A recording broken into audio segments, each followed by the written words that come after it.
मैं बहुत lower middle class family से आता हूँ, तो फादर मदर इतना एक्सपोजर नहीं है। पहली जॉब 17,000 रुपये से मैंने स्टार्ट करी थी, और जिसमें 2 महीने मुझे 8,500 रुपये सैलरी मिली थी। वो भी PGDM करके, मैनेजमेंट का कोर्स करके। लगता कि कहाँ फंस गए। आपने लिटरली 10,000 से ज्यादा प्रॉपर्टीज बेचे वर्ल्ड वाइड, सही बोल रहा हूँ? बिल्कुल, ज्यादा ही बेची होंगी। और टूटा, मैं भी टूटा। एक बार तो जब मैं जॉब कर रहा था, लगा यार पता नहीं मेरे साथ ही क्यों। बैंगलोर में मैं फेलियर साबित हुआ। I tried hard. आप गोवा में प्रॉपर्टी लेंगे या कहीं भी लेंगे हिंदुस्तान के कोने में, यहाँ से बैठ के कैमरे पे आप अपने घर का जो मंदिर, आपके घर का बेडरूम, वो सब चेक कर सकते हैं। पड़ोसी कौन है, लेफ्ट कौन है, राइट कौन है, वो सब हम लेके आ रहे हैं बहुत जल्द। भाई वो कौन सा सिटी है जो आप कहते हो एक दिन मैं अपना ड्रीम प्रोजेक्ट यहां बना के रहूंगा? आपके क्षेत्र में, रियल एस्टेट में AI को लोग कैसे परसीव कर रहे हैं? Hello everyone, I am Monu Chauhan, Manubhumi founder and CEO। पर आज मैंने सिद्धार्थ कनन भाई के पॉडकास्ट में बातें करी अपने से जुड़ी, जीवन की, माटी की, मनुष्य की, स्पिरिचुअल की, लोगों की, जर्नी की। इस यात्रा में उनसे बात करके मुझे जो एक आनंद हुआ है वो मैं बता नहीं सकता। वो आप देखिएगा ये पॉडकास्ट, तब आपको कुछ सीख मिले तो मुझे कमेंट बॉक्स में ज़रूर बताना। लेकिन सबसे ज़्यादा क्या है, एक अच्छे इंसान को फॉलो करने का अवसर मिल रहा है, सब्सक्राइब करने का अवसर मिल रहा है। तो सिद्धार्थ कनन भाई के पॉडकास्ट को फॉलो करिए, चैनल को, इनके इंस्टाग्राम पे जाइए, सिद्धार्थ कनन नाम से इनका चैनल है। फॉलो करिए, सब्सक्राइब करिए और 10 आगे लोगों को भेजिए। और ये पॉडकास्ट जितना लोग देखेंगे, अपने माता पिता के साथ देखिए और मुझे बताइए कैसा लगा, क्या मेरे अंदर कमियां थी जो मैं इसे इंप्रूव कर सकता हूं, क्या किसी के लिए मैं कुछ कर सकता हूं, तो आप प्लीज़ बताइएगा। Thank you very much, take care, bye bye.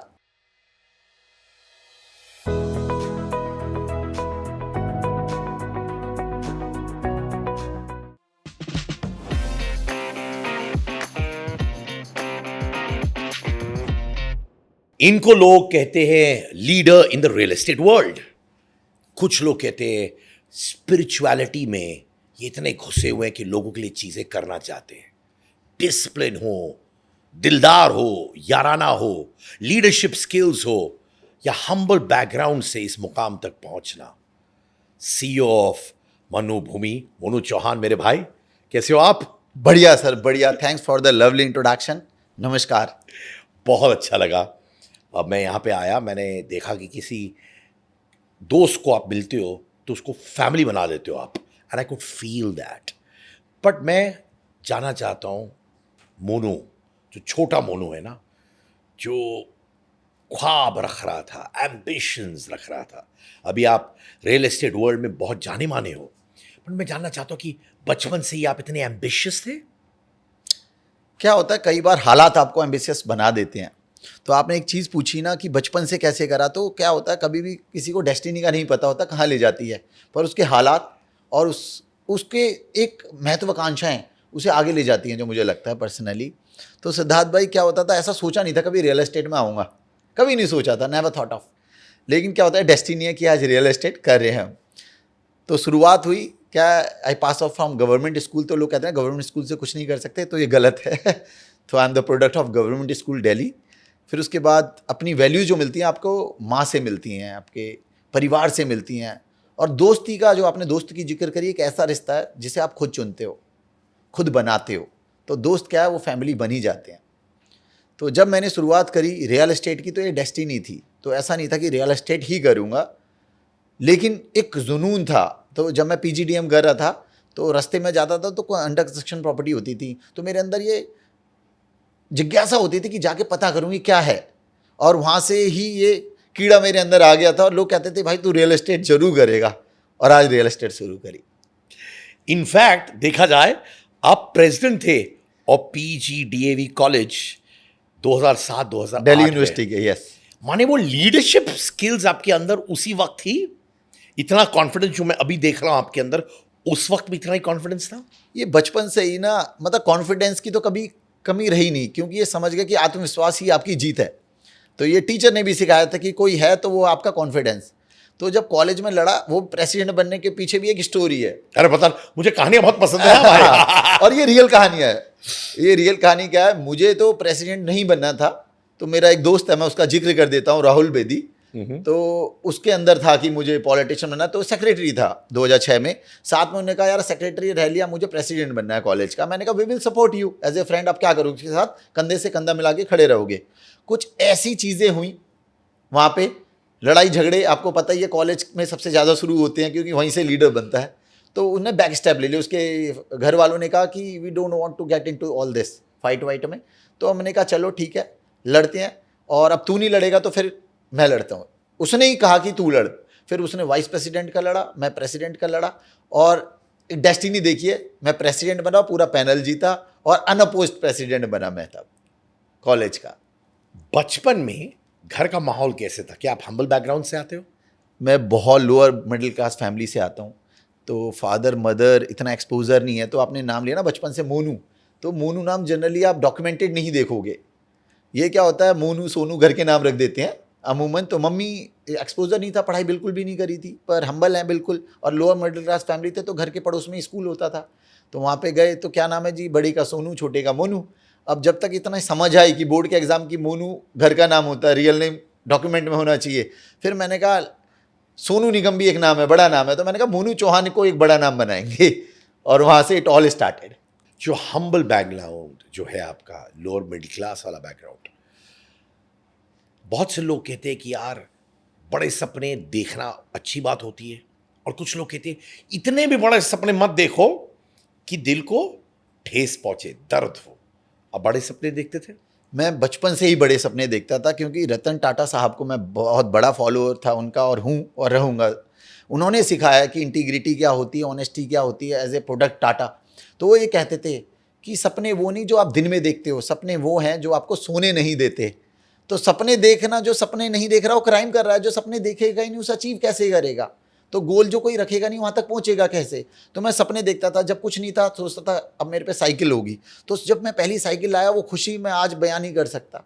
फिर लगा मैं बाइक लूँगा, फिर जब बाइक आई तो उसकी खुशी कुछ अलग थी। फिर लगा अब गाड़ी लूँगा। हाँ, मैंने अपनी पहली कार अपनी मेहनत से ली थी, वो सेकेंड हैंड कार थी, सेंट्रो।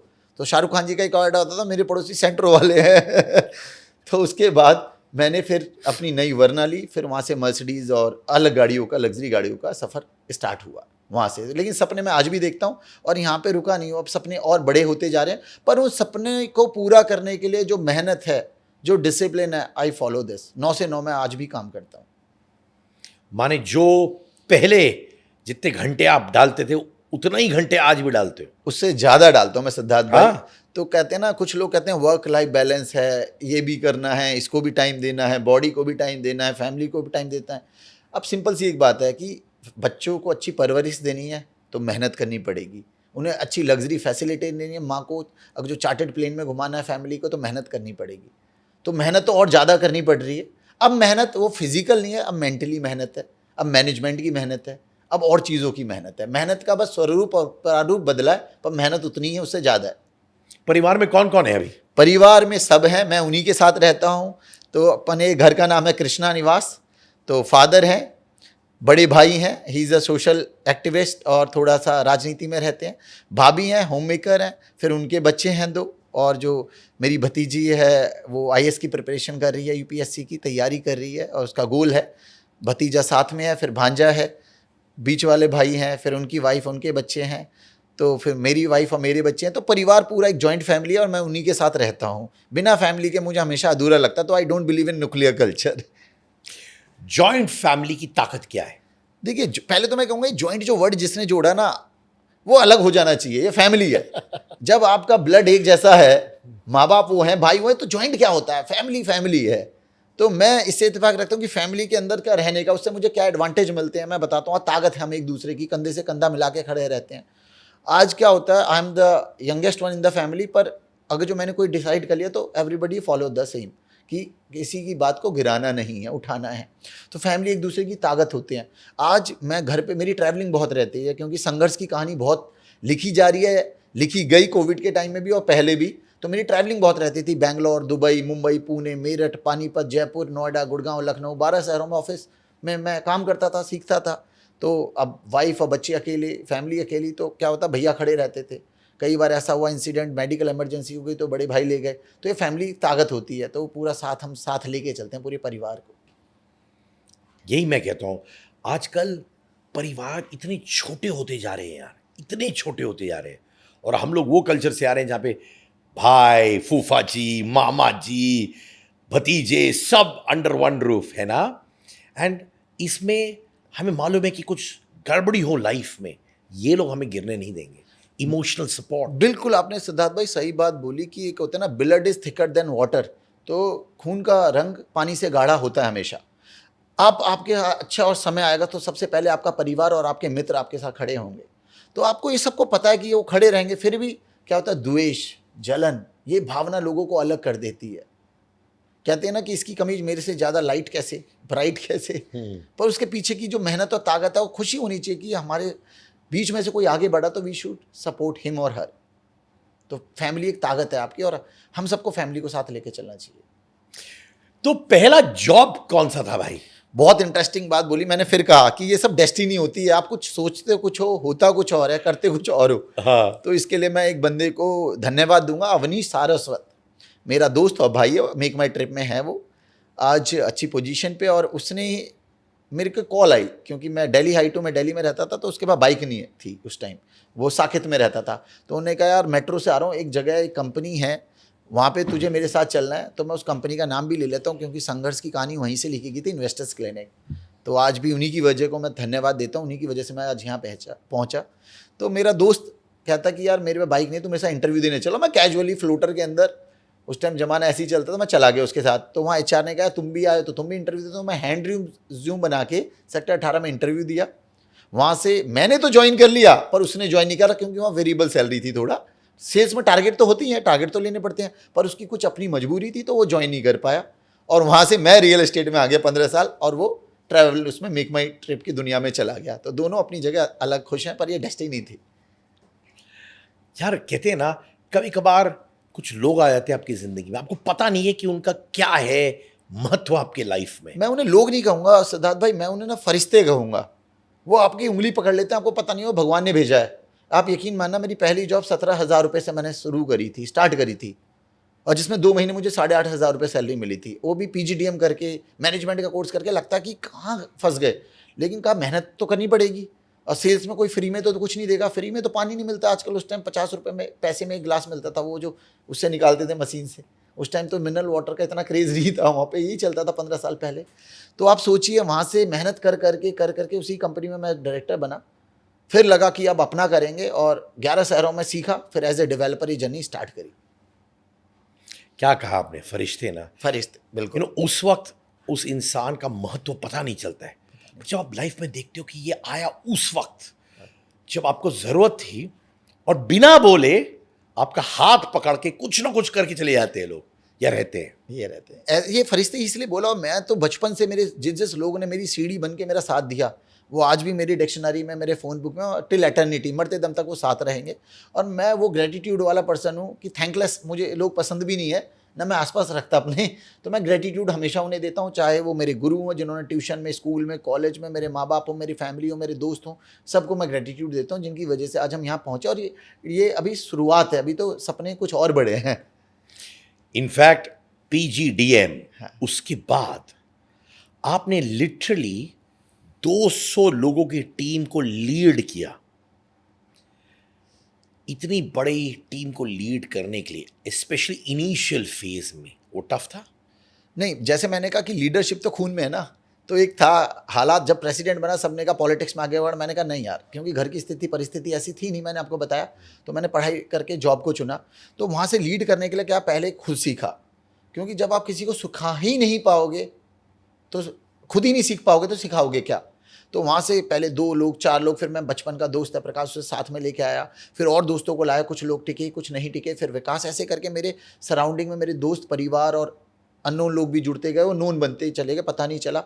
वहाँ से जर्नी स्टार्ट करी। फिर we create leader, a leader always create a leader. तो हर शहर पे एक लीडर करा कि आज जयपुर में एक लीडर, मुंबई में एक लीडर, पुणे में एक लीडर, बेंगलोर में एक लीडर, दुबई में एक लीडर, लखनऊ में एक लीडर, नोएडा में एक लीडर, हरिद्वार में, देहरादून में, नोएडा में, गुड़गांव में लीडर क्रिएट करे।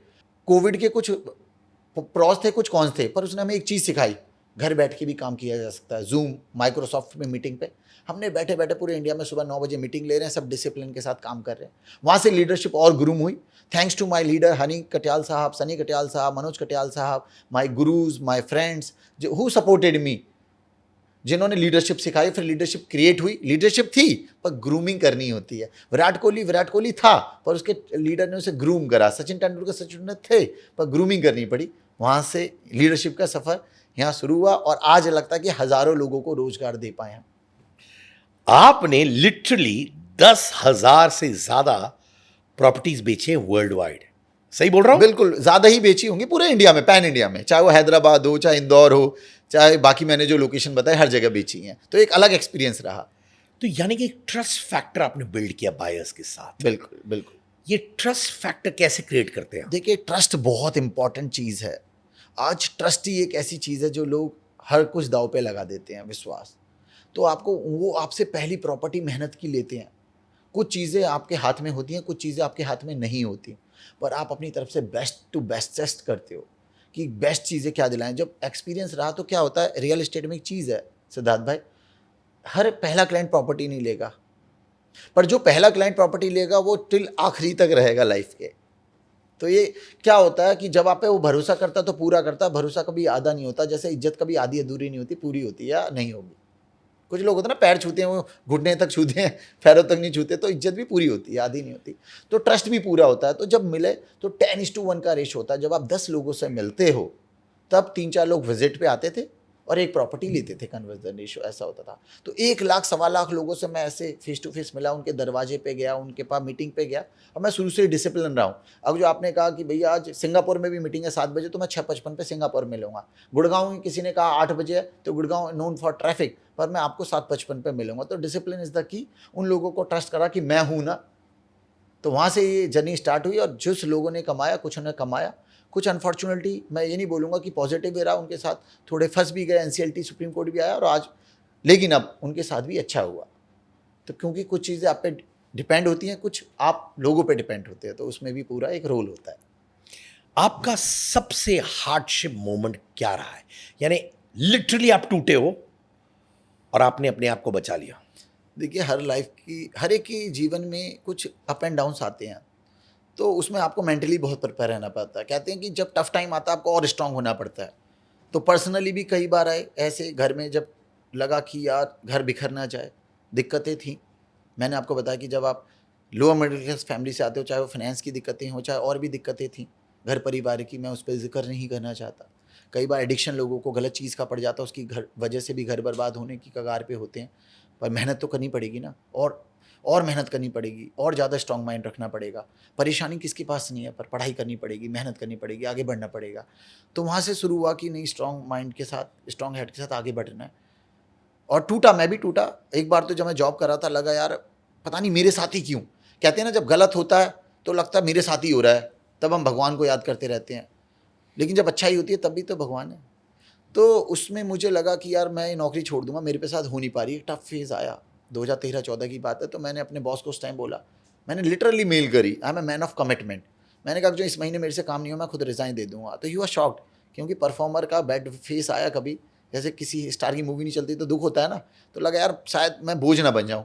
तो उसी महीने, आप यकीन करोगे, आगरा में इवेंट था, मुझे 102 फीवर था लिटरली। तो वहाँ इवेंट था, इवेंट से उन्होंने कहा मुझे विजिट कराओ नोएडा में जो आप प्रॉपर्टी बेचना चाह रहे हो। मैं उसे आगरा से विजिट कराना आया फीवर के अंदर, विजिट करा के वापस आगरा गया, क्योंकि इवेंट ऑनगोइंग था। और वो तपस्या काम आई। अगले दिन ही मेरी 4 सेल हुई और उसमें अच्छा ठीक ठाक रेवेन्यू बचा। और मैंने अपने बॉस को बोला, sir I have done it, और वो आके गले लगाया उन्होंने मुझे। तो वो फेस भी आया था, लेकिन उससे हम ओवरकम करा। मेंटली स्ट्रांग तो होना पड़ेगा ना, टूट नहीं सकते, टूट के तो और बिखर जाएंगे।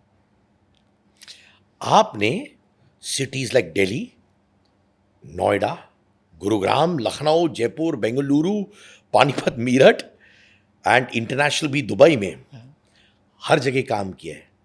बट कौन से शहर ने सबसे ज्यादा मोनू को टेस्ट किया?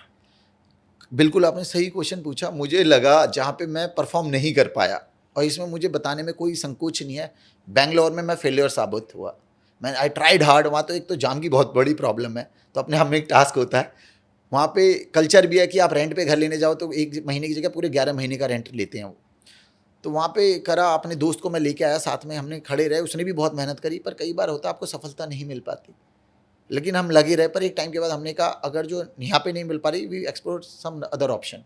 फिर हमने अदर ऑप्शन करा, पर बैंगलोर से नहीं मिली, तो दिल्ली एनसीआर ने सबसे ज़्यादा प्यार भी दिया, लखनऊ ने, अयोध्या ने, अलग अलग जगहों ने प्यार भी दिया। तो वो टफ मोमेंट था पर निकल गया और टेस्ट भी करा। पर उससे क्या हुआ, मुझे जोग्राफिकल नॉलेज और उसका ज्ञान बहुत ज़्यादा हुआ, तो उसमें भी मेरे ज्ञान में वृद्धि हुई। तो कई बार क्या होता है ना कि ये कप है सिद्धार्थ भाई, तो इसमें पानी डालोगे तो एक बार को छलक जाएगा, ओवर हो जाएगा, ओवरफ्लो। लेकिन ज्ञान एक ऐसा गुल्ला कि जितना डालोगे उतना कम है। तो मैं कहता हूँ वहाँ पे मेरा टेस्ट हुआ पर नॉलेज बहुत बड़ी, और वहाँ से भी मेरे कॉन्टैक्ट और नेटवर्किंग बहुत निकली। आपने कहा कि मैं फेलियर्स के बारे में बिंदास दिल खोल के बोलूंगा, और ज़रूरी भी है। क्यों हमेशा अपने सक्सेस को हाईलाइट करें, and I respect that about you Monu भाई। Thank you. वो कौन से एक दो फेलियर्स है जो आप जिंदगी भर बोलेंगे कि यार थैंक यू ये फेलियर हुए? मैं एक इंसिडेंट वाक़या करूँगा। एक कंपनी है, नाम नहीं लूँगा मैं, तो वहाँ पे मेरा इंटरव्यू हुआ।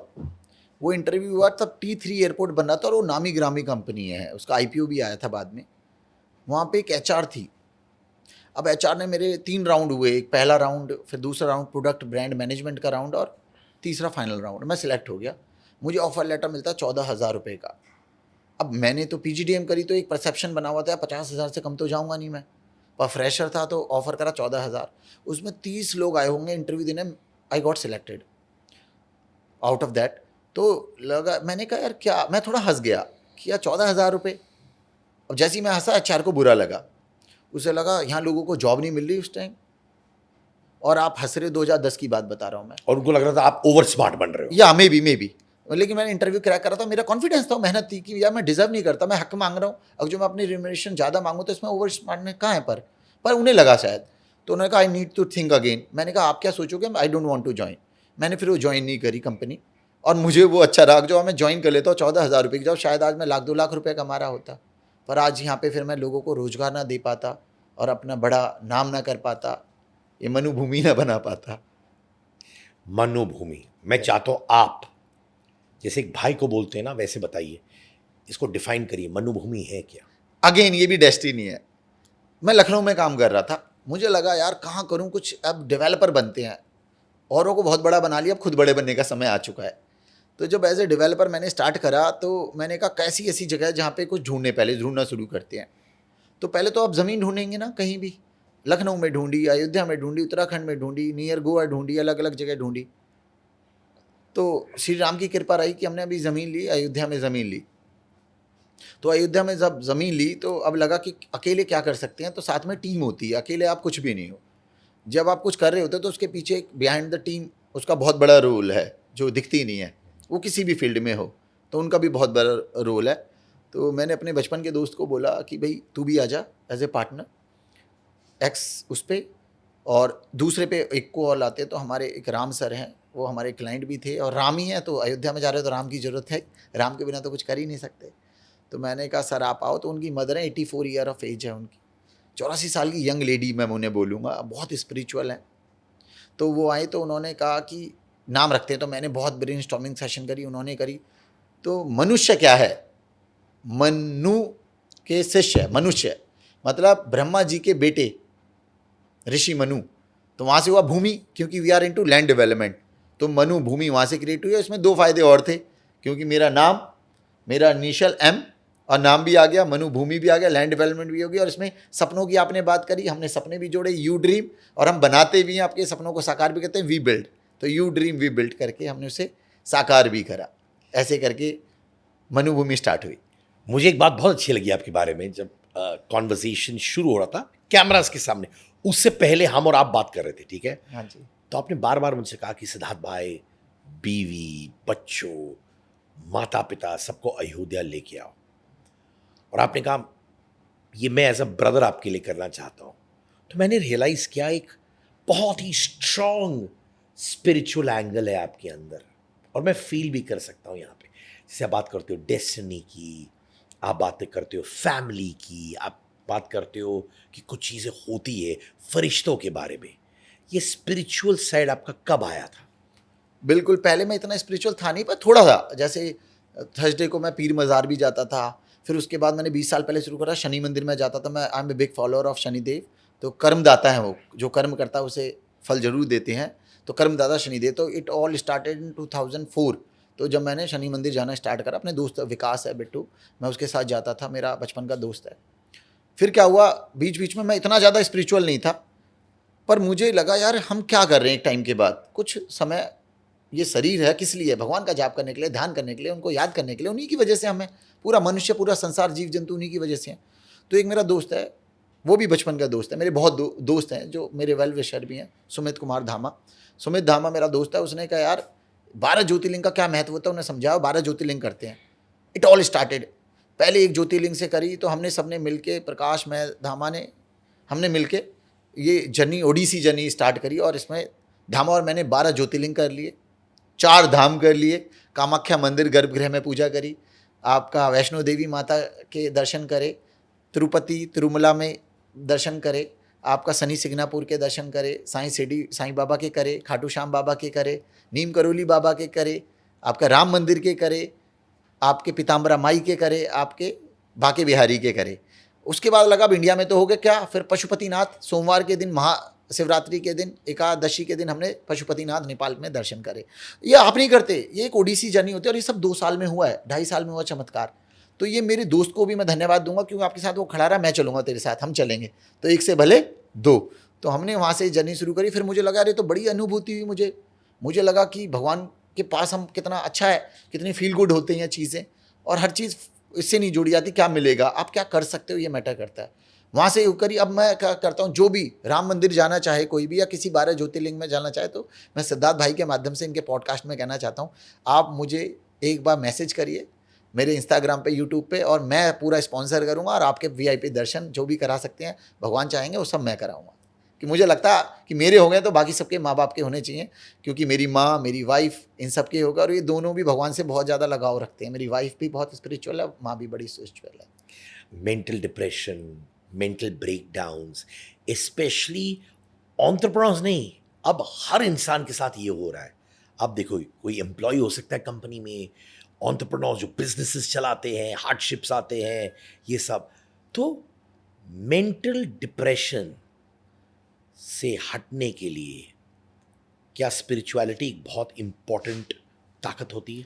इसका जवाब मैं दूंगा, उससे पहले एक चीज़ बताना चाहूँगा मैं आपको। ये डिप्रेशन, एंजाइटी जैसी कोई चीज़ होती नहीं है, ये अभी मैंने सीखा 1 महीने पहले जब मैंने स्पिरिचुअल जर्नी करी। तो सिद्धार्थ भाई आप तो प्रो हैं, तो we are your followers in this. पर मैंने एक हॉबी के रूप में पॉडकास्ट शुरू करा। तो सबसे पहले मैंने जगत गुरु सतीश आचार्य को उसमें इन्वाइट करा, और वो आए। उन्होंने बताया एंजाइटी डिप्रेशन कुछ नहीं है, मन का वहम है। किसी को कुछ नहीं आता तो पहले कह देते हैं हम परेशान हो रहे हैं थोड़ा, अब कह देते हैं एंजाइटी और डिप्रेशन हो रहा है। सोच का फर्क है, कुछ नहीं है। जब आप दिन भर फ़ोन में लगे रहेंगे, आपके दिमाग को शांत नहीं मिलेगा, पूरा वही चलता रहेगा। हर 10 सेकंड में हम फ़ोन चेक करते हैं, हमारी हैबिट बन चुकी है।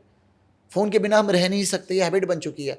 तो जब आप बहुत ज़्यादा दिमाग को, ये मशीन ही तो है, इसे रिलैक्स नहीं देंगे तो ये एंजाइटी डिप्रेशन होना तो स्वाभाविक है ना फिर। लेकिन स्पिरिचुअल जर्नी में आप जाओगे, ध्यान करोगे, आप 20 मिनट सुबह ध्यान करिए, 20 मिनट शाम को ध्यान करिए, कोई एंजाइटी डिप्रेशन नहीं होगा। ये वर्ड भूल जाएंगे, ज़ीरो हो जाएंगे। जब आप ध्यान का बोलते हो, हाँ जी, क्या करते हो आप? ध्यान में क्या होता है, ध्यान में सब कुछ खोकर भगवान को पाना है। आप अकेले आइसोलेशन में चले जाइए, कहीं कमरे में, कहीं ऐसी आपकी प्राइवेट जगह हो, मी टाइम जहाँ पे आप बिताते हो, आप बैठिए आराम से, ओम का जाप करिए, राम का जाप करिए, राधा कृष्ण का जाप करिए, जिसको भी आप पसंद है, जो भी आपके गुरु हैं, इष्ट हैं। मैं पर्टिकुलर कोई एक नाम नहीं लूँगा, जो भी आपको पसंद है, चाहे किसी धर्म से हैं आप, उसको 20 मिनट तक सोचिए, जाप करिए सुबह शाम। आप देखिए ना, आपकी लाइफ चेंज हो जाएगी। आप क्या जापते हो? मैं राधा कृष्ण राधा कृष्ण राधा कृष्ण और महादेव का बहुत बड़ा फॉलोअर हूँ, और शनिदेव, शनि मंदिर जाता हूँ। तो मैं जब सुबह जाता हूँ तो हर एक को मैं अपनी अपनी तरफ से कुछ ना कुछ जाप करके ध्यान में उन्हें याद करता हूँ मैं सबको। और जाप करने के बाद क्या फील करते हो आप? बहुत हल्का महसूस करता हूँ, मुझे लगता है मेरा आज ही जन्म हुआ है। दिमाग एकदम रिलैक्स हो जाता होता है ना, कि एकदम नए तरीके से, नई सोच, नई ऊर्जा, नई हर चीज़, कि अब तो दुनिया फतेह कर लेंगे। हर एक नई एक्टिव एनर्जी आपको क्रिएट होती है। नई सोच, एक नई सोच जो आप लाए अपने क्षेत्र में, जिसे आप बहुत गर्व से कहते हैं कि मोनू क्या किया भाई तूने, वो कौन सा नया सोच है? मैं ये कॉन्फिडेंस से बोलूँगा और आपके कैमरे के सामने बोलूँगा कि मैं क्लाइंट भगवान है मेरे लिए। मैंने जो देखा 14 साल जब मैंने रियल एस्टेट में काम करा, सीखा, तो मुझे लगा यार क्लाइंट को तो कोई समझ ही नहीं रहा। क्लाइंट तो मशीन बन गया पैसे कमाने की। ये गलत है। मैंने कहा हम पैसा कम कमाएंगे पर क्लाइंट को एग्जिट देंगे, क्लाइंटों को पैसा कमवाएंगे, उनके साथ खड़े रहेंगे, कंधे से कंधे मिला के उन्हें एक लग्जरी का महत्व फील कराएंगे, उनको फैसिलिटी देंगे, उनको AR VR में दिखाएंगे कि आज कुछ लोग देख नहीं पाते, बिना देखे ट्रस्ट पे प्रॉपर्टी ले लेते हैं। हम AR VR में क्रांति लिखने जा रहे हैं, रिवॉल्यूशन पे, आपके माध्यम से बता रहा हूँ। आप गोवा में प्रॉपर्टी लेंगे या कहीं भी लेंगे हिंदुस्तान के कोने में, यहाँ से बैठ के कैमरे पे आप अपने घर का जो मंदिर, आपके घर का बेडरूम, वो सब चेक कर सकते हैं, पड़ोसी कौन है, लेफ्ट कौन है, राइट कौन है, वो सब हम लेके आ रहे हैं बहुत जल्द। तो क्लाइंट भगवान है, क्लाइंट को हमने सर्वोपरि रखा है और आफ्टर सेल सर्विस पे हमारा फोकस है, जो एज ए मोनू चौहान मैंने कहा कि यह करेंगे और करेंगे ही करेंगे। इसमें कोई भी ऐसा नहीं है कि ना कर पाए, कोई रीज़न नहीं है ऐसा। आपने अभी भी ये शब्द का इस्तेमाल किया, लग्जरी। लग्जरी हो, ऑप्युलेंस हो, एलिगेंस हो, ये आपका ट्रेडमार्क है, ये सब जानते हैं। बट इसको आप बैलेंस कैसे करते हो with sustainable development, with affordable pricing, कैसे करते हो आप? बहुत ही अच्छा आपने क्वेश्चन पूछा, और आपने जो पूछा ना, ये हर बंदे की सोच है। मेरे ना जो क्लाइंट है 145 करोड़ में 1 करोड़ नहीं है, क्लासेस नहीं है, मासेस। मैं अफोर्डेबल लोगों को भी लग्जरी देना चाहता हूँ, उन्हें लग्जरी की फीलिंग कराना चाहता हूँ। मैं आपसे बोलूँ 25-30 लाख का घर लो तो आप मानोगे लग्जरी मिलेगा? लग्जरी क्या है? अमेनिटीज़ लग्जरी हैं, फैसिलिटी लग्जरी है, सिक्योरिटी लग्जरी है, वो सब फैसिलिटी, ऐसा luxury swimming pool, club, facility, amenities, लाइटें, डेकोरेशन, आपकी वो चीज़ें को ध्यान रखा जाए जो आपको 30-40 लाख में भी लग्जरी महसूस करा, वो हम कराएंगे आपको आने वाले समय में। आदर्श शर्मा को आपने साइन किया एज अ ब्रांड एम्बेसडर? हाँ, सी इज़ वेरी चार्मिंग। यस। ये देखिए भाई का स्माइल इतना बड़ा हो गया। तो आपको क्या लगता है importance of a brand ambassador? आपके प्रोडक्ट में, आपकी कल्चर में कितना अहमियत है ब्रांड एम्बेसडर होना? आपने जैसे क्वेश्चन पूछा था कि आप सस्टेनेबल या इन जगहों को कैसे करेंगे। देखिए, ब्रांड पोजीशनिंग बहुत इंपॉर्टेंट है किसी भी फील्ड में। वर्ल्ड के किसी भी ब्रांड में अगर जो ब्रांडिंग नहीं है, मार्केटिंग नहीं है, तो ज़ीरो है। तो मैं मिला अदा शर्मा जी से एक इवेंट में, और जब मैंने उन्हें जाप करते हुए देखा, उन्होंने एक महामृत्युंजय मंत्र सुनाया था, देवकीनंदन ठाकुर जी की कथा में बहुत है, और बिना पढ़े बिना लिखे। तो वो मुझे लगा ये सेल्फ मेड हैं आर्टिस्ट जो है, और बहुत स्पिरिचुअल है। मुझे ऐसा ही फेस चाहिए था जो स्पिरिचुअल हो, साड़ी वाड़ी पहने और स्पिरिचुअल हो, एक ऐसा जैसे लगे कि यार एक ऐसा इंसान आया जिसे लगता है हम में से, बीच में से एक है, और कुछ गलत नहीं होगा इस प्रोडक्ट और ब्रांड के साथ हम जुड़ेंगे। और हमारा प्रोडक्ट भी ये दर्शाता थोड़ा थोड़ा स्पिरिचुअलिटी की तरफ, आप देखोगे तो ये सिंबल भी ऐसा है, लोगो भी ऐसा है। तो अदा को वहाँ से शुरू करा, और उसको very very grounded humble person sees, और उसकी छोटी बहनी मैनेजर है सीरत, मैंने उसे अप्रोच करा और हम मिले, दोस्ती हुई, और उसने शूटिंग करते हुए इतनी मेहनत करी, मैंने अपनी आंखों से देखी है। कुछ लोग होते हैं ना बहुत टेंट्रम होते हैं, उसके कोई टेंट्रम नहीं है, हाईली रिकमेंडेड, और इतनी अच्छी लेडी हैं वो, और मैं उनका फ़ैन हो गया और लगा कि ब्रांड एम्बेसडर। तो हमने उसे एक्सक्लूसिव ब्रांड एम्बेसडर मनुभूमि के लिए साइन करा कि इंडिया में जब भी हमारे जहाँ प्रोजेक्ट आएंगे, she should be there for bhoomi pujan, क्योंकि क्या पता उन्हीं के हाथ से कुछ चीज़ अच्छी हो जाए। और मैं उनको बहुत पसंद करता हूँ। क्या बात है। एक और बात है कि वो तमिलियन भी है, तमिल ब्राह्मण है ना, हाँ। Born brought up in Bandra only, Mumbai. जी जी। तो अभी बहुत स्पिरिचुअल, और आपको पता उनके फादर बहुत कम एज में चले गए थे, तो मदर और वो, उनको जो वैल्यूज़ मिली हैं, हेड्स ऑफ टू हर, और बहुत सेल्फ मेड है और बहुत मेहनती हैं। आपकी स्पिरिचुअल साइड में और थोड़ा घुसना चाहता हूँ, हाँ। With your permission. आप कृष्णा फाउंडेशन से एसोसिएटेड हो। हाँ जी। आप गौशाला चलाते हो। जी हाँ। जी हाँ, साथ में आप ऑर्गेनिक फार्मिंग भी उत्तराखंड में प्रमोट करते हो। बिल्कुल। And look at that, it's so beautiful. Ayodhya में गौशाला, organic farming in Uttarakhand, Krishna foundation. Businessman जो वेल्थ कमाता है अपने लिए और दूसरों के लिए, और कभी कभार ये स्पिरिचुअल साइड आपस में क्लैश करता है। इसका आंसर देने से पहले तो मैं हाथ जोड़ूंगा, क्योंकि मेरी मदर का नाम है कृष्णा फाउंडेशन, उन्हीं के नाम पे है कृष्णा फाउंडेशन। इसमें ये था यार, अपने लिए तो सब जीते हैं, कुछ औरों के लिए भी करो ना, सोसाइटी के लिए। तो सोसाइटी के लिए क्या कर सकते हैं आप? 10 रुपये भी कमाते तो 1 रुपया करें, 100 रुपये कमाते हैं 10 रुपये करें, 1000 रुपये कमाते हैं 100 करें, 1 लाख कमाते हैं 10,000 करें, 10 लाख कमाते हैं 1 लाख करें। तो अपनी इनकम का 10वां हिस्सा आपको सोसाइटी के लिए करना चाहिए। मैंने देखा अभी बीच में वायरल हुआ था, कुछ आश्रम चल रहे थे लीगल वे से, उसमें बुजुर्गों को बांधा गया था, बहुत टॉर्चर किया जा रहा था, बच्चे पढ़ नहीं पाते, कई बार उन्हें फैसिलिटी नहीं मिल पाती। हो सकता है उन्हीं में से कोई अगला मोनू चौहान बन जाए। तो मुझे लगा इस फाउंडेशन के तौर पर हम कोई स्कूल बनाएंगे, गौशाला बनाएंगे, बाकी हम जी किस लिए, अच्छे खान पान के लिए।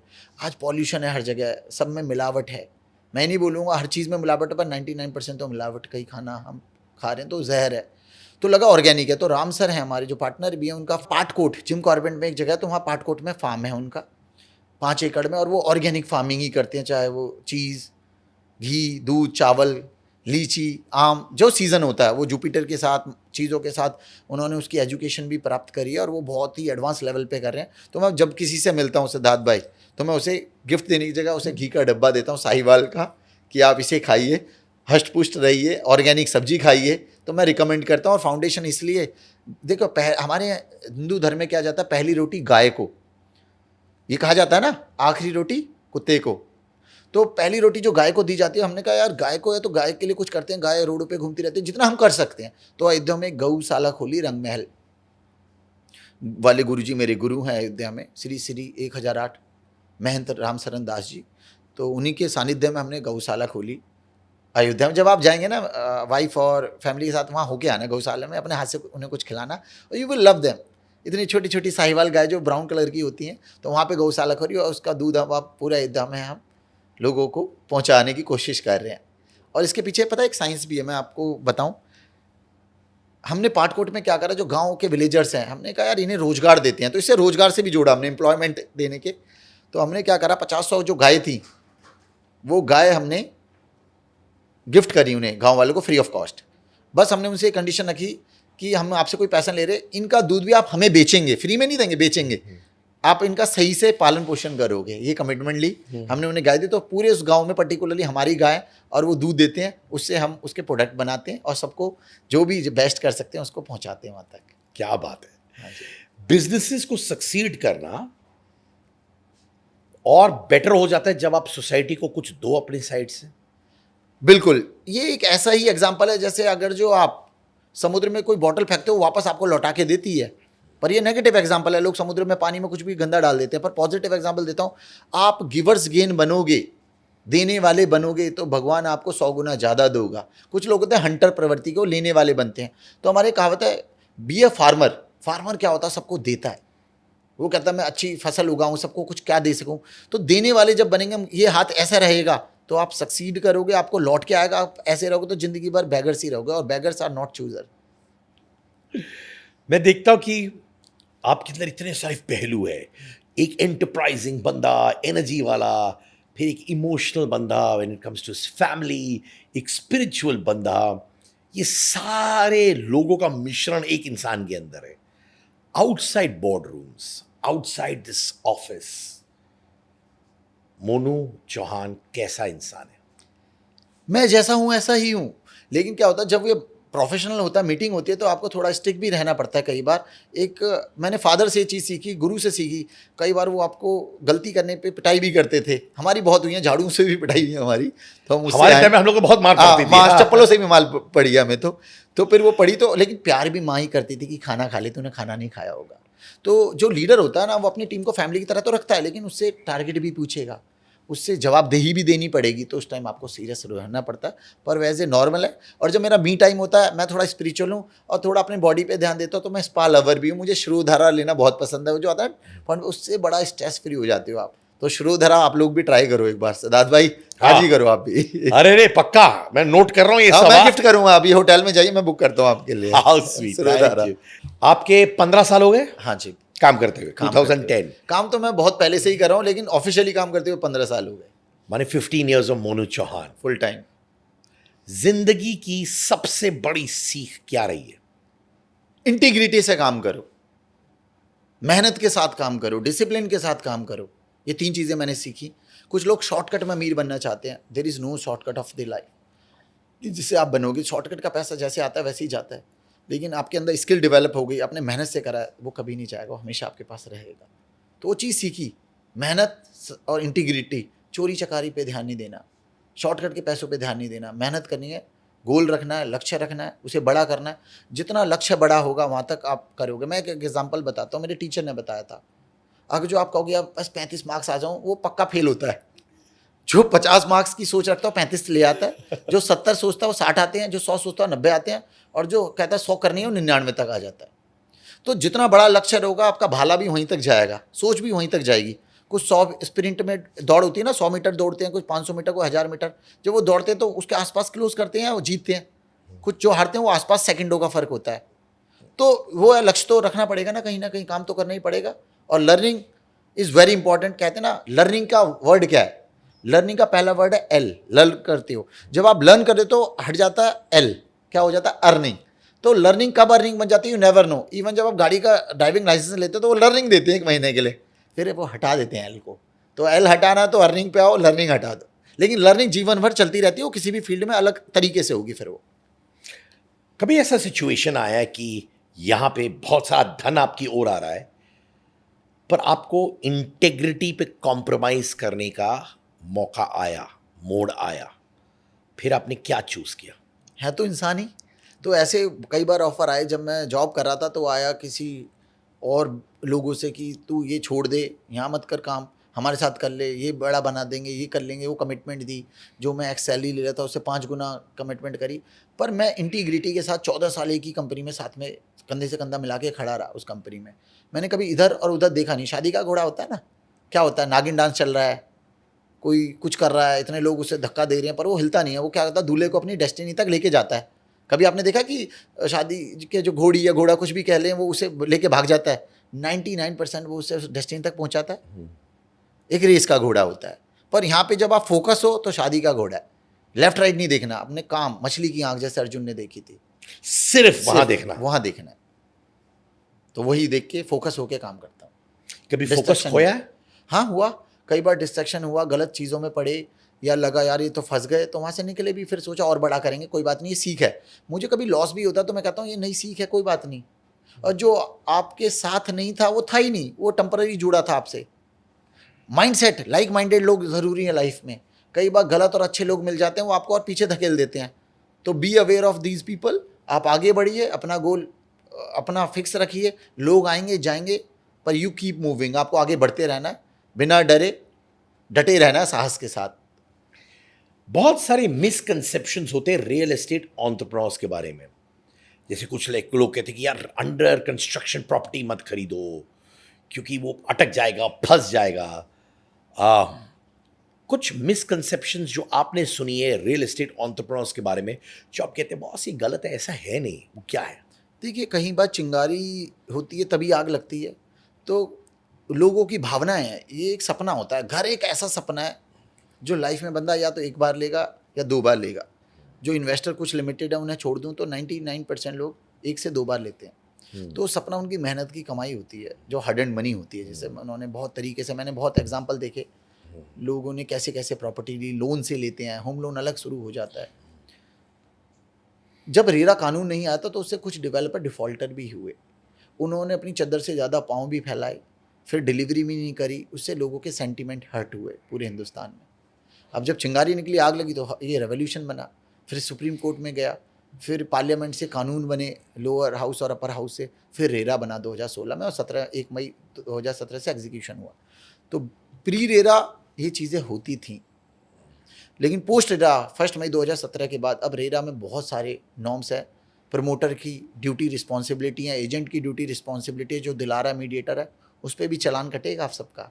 ऊपर वाला तो चालान काटते ही काटा है, अथॉरिटी भी काटेगी। अब जैसे ट्रैफिक पुलिस वाला चालान काटता है, ऐसी रेरा चालान काटेगी अगर जो आप गलत करोगे। तो अब अलॉटी के लिए बहुत अच्छा हो गया कि ये जो चीज़ें मिसकंसेप्शन है वो ख़त्म हो चुका है। अब जो चीज़ कमिटमेंट करी है बॉस, एस्क्रो अकाउंट में फंड रखना पड़ता है और डिलीवरी तो करनी पड़ेगी। अब आप भाग नहीं सकते, एस्केप नहीं हो सकते इस चीज़ों से। तो हुआ पहले, पर अब नहीं होगा। बट कॉमन मैन के लिए इतना अच्छा मूव है ये यार, है ना भाई? बहुत अच्छा, बहुत अच्छा। एटलीस्ट उसकी मनी सेफ है ना, घर है, उसे पैसों से ज़्यादा घर चाहिए ना। आप सोचिए, किसी डेवलपर ने घर नहीं बनाया, अब उस पर लोन भी चल रहा है, वो वहाँ से भी मारा जा रहा है ईएमआई से, और अंडर कंस्ट्रक्शन है, रेंट भी दे रहा है, तो उसे डबल हिट हो रहा है। तो उसने तो घर ये सोच के लिया था मेरा रेंट खत्म हो जाएगा, नहीं हो पाया ना। तो आई एम विद देम। तभी मैं कहता हूँ क्लाइंट भगवान है, और ये कर्मा है। जो आप क्लाइंट के साथ गलत करोगे तो लौट के वापस आएगा किसी ना किसी रूप में, और कभी ना कभी। ऐसे लाइव एग्जाम्पल रहे कुछ डेवलपर। पर अब सब अच्छा हो रहा है, सबके साथ अच्छा हो, सब खुश हों। कई बार ऐसा नहीं है प्रमोटर की गलती होती है, पहले कुछ अलॉटी भी गलती करते थे, टाइमली पेमेंट ना करके। एजेंट कुछ गलत बोल देते, अपने शॉर्टकट के फ़ायदे के लिए एजेंट भी कभी बढ़ा चढ़ा के चीज़ों को बता देते थे।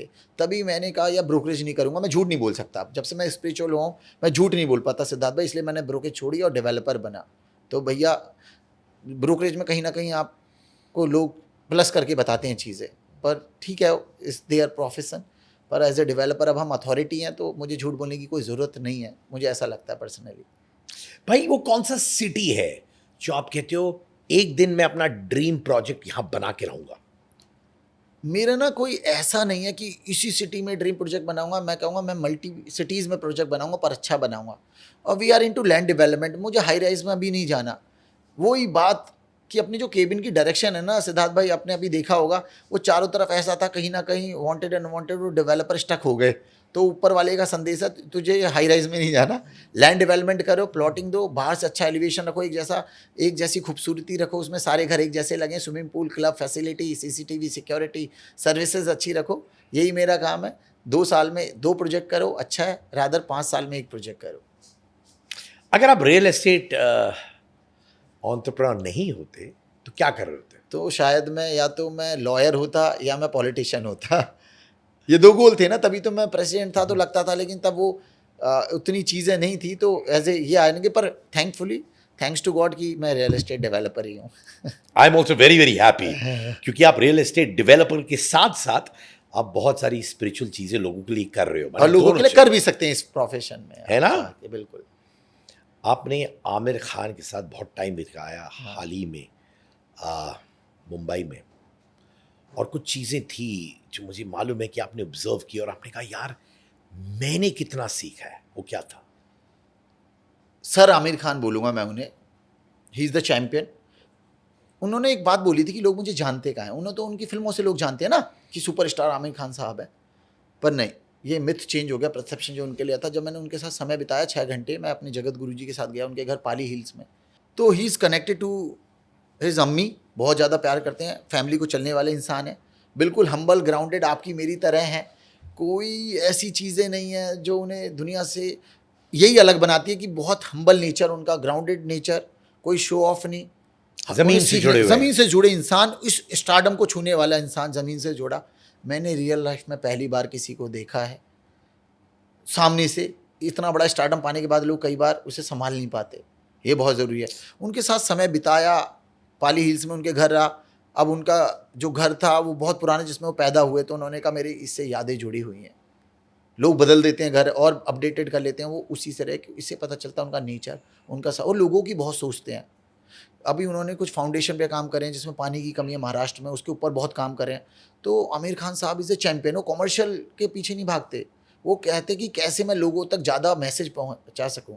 वही सितारे ज़मीन पर उनकी फिल्म आई, हमने देखी तारे ज़मीन पर, 3 इडियट, रंग दे बसंती, या कोई भी फिल्म आती है वो सिखाती है, एक सीख देती है कि कैसे आगे बढ़ा जा सकता है, लोगों तक कैसे पहुंचाया जा सकता है।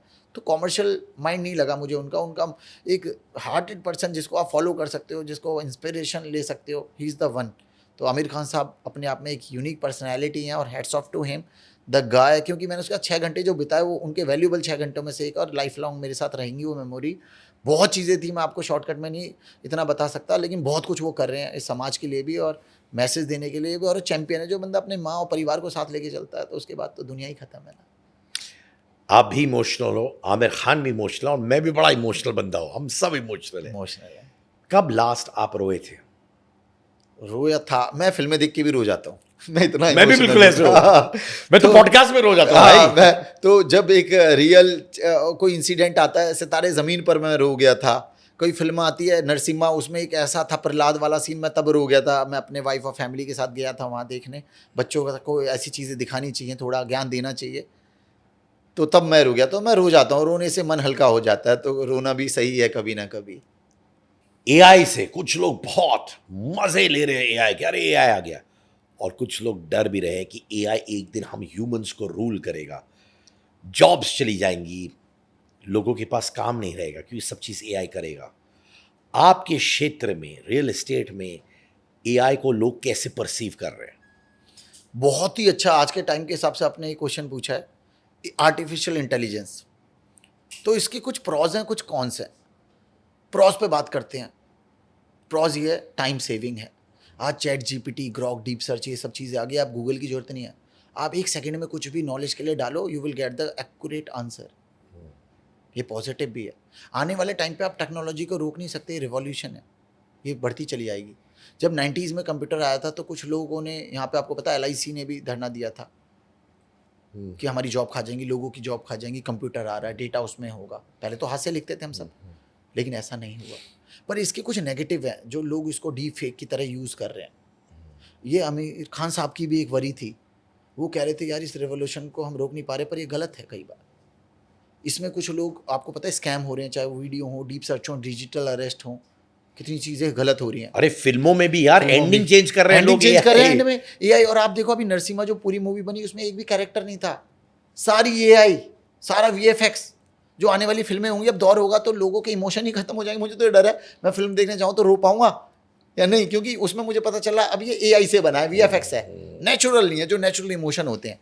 अच्छा, हमारे फील्ड में कैसे रहा, जो VR AR हम बना रहे हैं। अब आप सोचो, आपको गोवा जाते या कहीं जाते या किसी शहर में जाओगे, तो आप जाओगे, या अपने मान लीजिए एक प्रॉपर्टी कहीं पे लेते हैं दूसरे शहर में, तो आप जाने आने का समय, आपका खर्चा, वो सब बचेगा। बैठे बैठे AR VR के थ्रू, टेक्नोलॉजी के थ्रू चीज़ें देख पाओगे।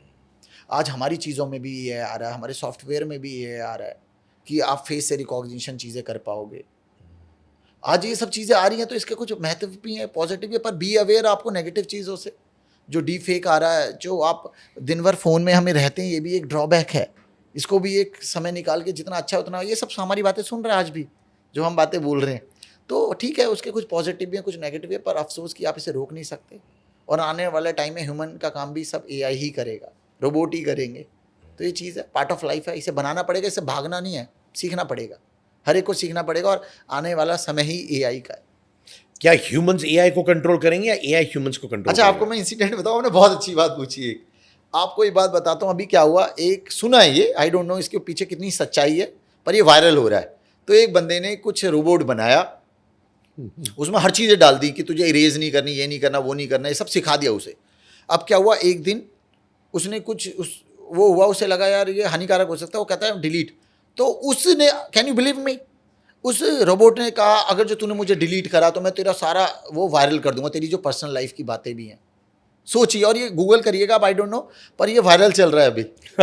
ये चल रहा, तो सोचो आने वाले टाइम पे मुझे ऐसा ना लगो कि अभी ह्यूमन AI को चला है, आने वाले टाइम में AI ह्यूमन को चला है यार। और ये सारी चीजें हम लोग कुछ साल पहले फिल्मों में देखते थे, फिल्मों में देखते थे, ये अब होता हो था, रहा है ये। हम बिलीव नहीं करते थे। Future is here, future is here, और यही फ्यूचर है, AI इज द फ्यूचर। तो चलिए AI से चलते फैमिली इमोशंस की ओर वंस अगेन। कभी कभार झगड़े होते हैं फैमिली में, और फिर आप वो कैरी ऑन करते हो अपने वर्क लाइफ में। मेरे गुरु ने सिखाया है, झगड़े को ना मुस्कुराते हुए स्माइल से पास कर दो। ऐसा नहीं है, जब आप ह्यूमन हो, मैंने फिर कहा कि घर में भी झगड़े होते हैं, ऑफिस में भी होते हैं, पर कलेक्टिव एफर्ट से। कभी आपने कही, मैंने मानी, मैंने कही, आपने मानी, ना कोई ज़्यादा ज्ञानी। तो कई बार ये सोच के आप आगे बढ़ते हो, और ये लाइफ है, तो झगड़े भी होंगे। झगड़े नहीं कहूँगा मैं, इसे मतभेद होते हैं कि किसी चीज़ से एग्रीमेंट और डिसएग्रीमेंट, मैं इसे कहूँगा रादर, वो चीज़ें होती हैं। रोज़ कंप्लेंट आती हैं इसकी उसकी, लीडर्स भी आपस में करते हैं, पर हम अपनी मनुभूमि फैमिली को साथ लेके चलना, तो सबकी सुनते हैं, उनको we provide the best solution, और वो साथ में इतने सालों से हैं, तो उनको साथ में लेके चलते हैं, और ये पार्ट ऑफ लाइफ है। और उसे बैठ के समझदार तरीके से, जैसे होता है ना घर का मुखिया या प्रधान या कहीं पे वो सॉल्यूशन होता है, तो हम बैठ के सॉल्यूशन भी देते हैं उसका बेस्ट। मैं बहुत बहुत इनलाइटेंड फील कर रहा हूँ, नॉट ओनली आपके एंटरप्रेन्योरियल जर्नी से, बट आपकी स्पिरिचुअल जर्नी से भी। कहा जाता है कि ये दोनों एक्चुअली एक हो जाते हैं after a point of time. सही कह रहा हूँ मैं? बिल्कुल सही कह रहे हैं। बिजनेसमैन और स्पिरिचुअल पर्सन कहीं ना कहीं एक टाइम पे मर्ज हो जाते हैं ना। बिल्कुल सही बात है, और fact है। दोनों एक दूसरे की मदद करते हैं। मदद करते हैं। स्पिरिचुअल की तरफ आप झुकोगे तो स्पिरिचुअल फिर लौट के आएगा, फिर वो आपकी मदद करेगी चीज़ें। कुछ शक्तियाँ होती हैं, दैवीय शक्तियाँ। जब आप जाते हो और आपका मन स्वच्छ है, तन स्वच्छ होने से कुछ नहीं होता। बाहर अच्छा पहनावा रख लिया, पर मन स्वच्छ है, दिल स्वच्छ है, तो इससे ज़्यादा बेहतर होता है। तो बस आए, और आपके साथ पॉडकास्ट करने का ये मौका है, तो ये मेरे लिए लाइफ लॉन्ग मेमोरी के अंदर आ गया है। मेरे लिए भी मोनू भाई, आप रियल एस्टेट लीडर तो हो ही, बड़ा बहुत ज़मीन से जुड़े हुए इंसान हो, और आप समाज के लिए बहुत कुछ करना चाहते हो और दिल से कर रहे हो। मैं फील कर सकता हूँ, मैं समझ सकता हूँ। एंड ये बहुत ही अमेजिंग क्वालिटी है आपके अंदर, और मुझे मालूम है कि ऊपर वाला आपके एम्प्लॉयज़, आपके दोस्त, आपके परिवार, मैं इन्हें एम्प्लॉय नहीं कहूँगा, सॉरी, मैं उन्हें फैमिली कहता हूँ, they are my Family. Colleagues, my family. How nice. तो people call them sometime employ, staff, ये क्या होता है, दे आर माई फैमिली। उन्हीं की वजह से भैया हम बैठे हुए हैं आज के और वो आपको कभी गिरने नहीं देंगे, क्योंकि आप लोगों के बारे में सोचते हो। You want to give back to people, I can sense that. No businessman is successful without giving back to people, और आप कितना कुछ दे रहे हो। और हाँ, मैं अपनी बीवी, बेटियों के साथ, माता पिता के साथ अयोध्या जा रहा हूँ। ये मेरी कमिटमेंट है, सारा सब कुछ मैं कराऊंगा आपको, और आप आइए, मुझे बड़ा खुशी हुई होगी। और आप ही के माध्यम से कहना चाहूँगा, जो भी कहीं ज्योतिर्लिंग या स्पिरिचुअल का वो करना चाहता है, उसे कोई सपोर्ट या उसके अंदर दर्शन के लिए कुछ चाहिए, तो आप एक बार मुझसे कांटेक्ट करिएगा। और आपके माध्यम से एक चीज़ और कहना चाहूँगा यंगस्टर को, कि discipline is the key to success, और there is no shortcut of success. तो हार्ड वर्क करिए, मेहनत करिए, डिसिप्लिन रहिए, खुश रहिए, स्पिरिचुअल बनिए, ध्यान रखिए। और कृष्णा फाउंडेशन करके पेज है, तो किसी को कोई हेल्प की ज़रूरत होती है कभी, तो उसमें करिए, my team will connect to you. और इंस्टाग्राम पे भी पेज है, माटी मनुष्य और जीवन के नाम से, मोनू चौहान वर्स, उसे फॉलो करिए, सब्सक्राइब करिए। Thank you very much sir, thank you Monu Chauhan मेरे भाई, thank you. Thank you lots of for love and lots of same respect. Here, same here. जय हिंद। जय हिंद, जय भारत।